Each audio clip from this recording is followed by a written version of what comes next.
We worked as quickly as possible to get the rapier into action, all the time thinking about our lack of cover and nervously eyeing the skies. In our role, we were used to being deployed on, say, the edge of a wood, with a lot of overhanging foliage under which to hide. Here it was like the hills around my Cumbrian hometown, though unlike back home there was not a tree in sight.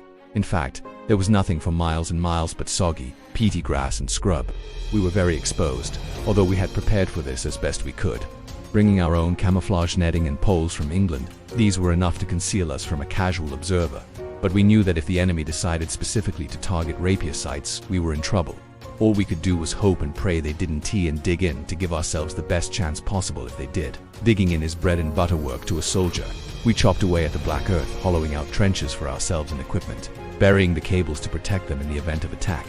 The ground was very wet though, and as soon as you dug out a chunk of the earth, the hole would start to fill up with filthy, foul-smelling water. This led to a lot of our infantry going down with trench foot, a condition more readily associated with the First World War.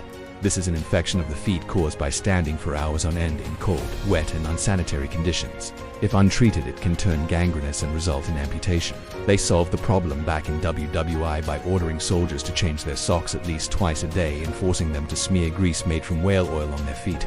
Luckily, 3-2 Alpha never got to the point of needing whale oil. We were still a long way off being operational when the first air attack warnings came, with the words air raid warning red sounding over on the radio to indicate that bogey's enemies were heading our way. Oh shit, this is for real. People are trying to kill us. Call the police.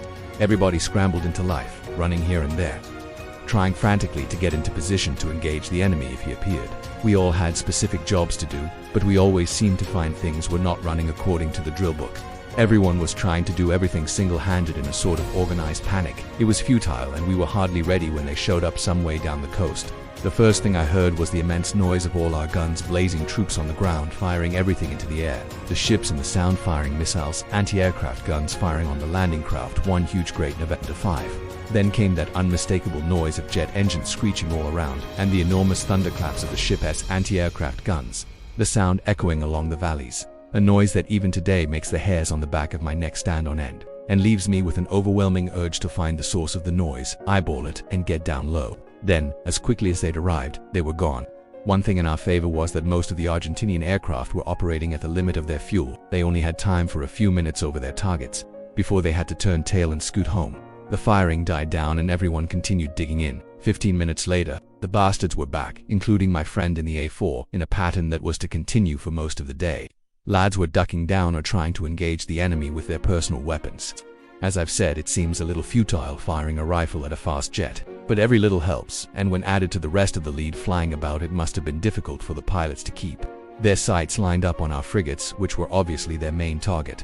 And in fact, there were reports throughout the war of enemy planes being brought down by small arms fire. Range wasn't a problem.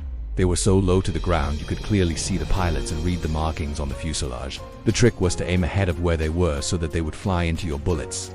Earlier that day, some British blood had been spilt. The night before, on the eve of D-Day, a small reconnaissance unit of SBS from HMS Brilliant had gone ashore to double-check that San Carlos was still undefended, as was thought to be the case.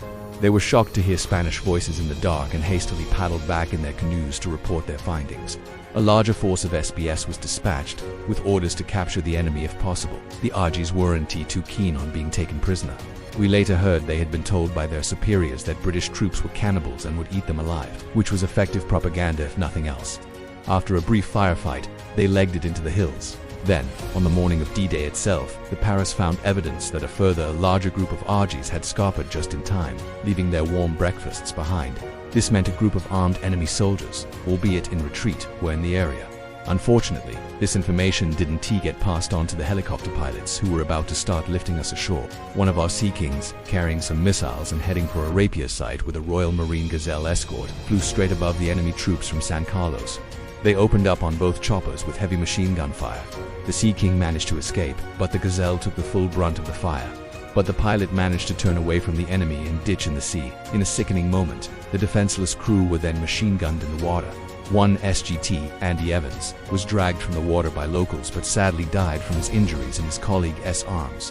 A quarter of an hour later, a second Gazelle fell victim in the same way, raked by machine gun fire from below and crashing to the ground in flames. Rescuers managed to drag the bodies from the wreckage, but they were already dead with machine gun rounds in their chests. That first incident, by the way, with unarmed aircrew being fired on in the water, was to set the tone for the rest of the war. Hatred and mistrust were rife. But then war is a dirty, nasty business at the best of times.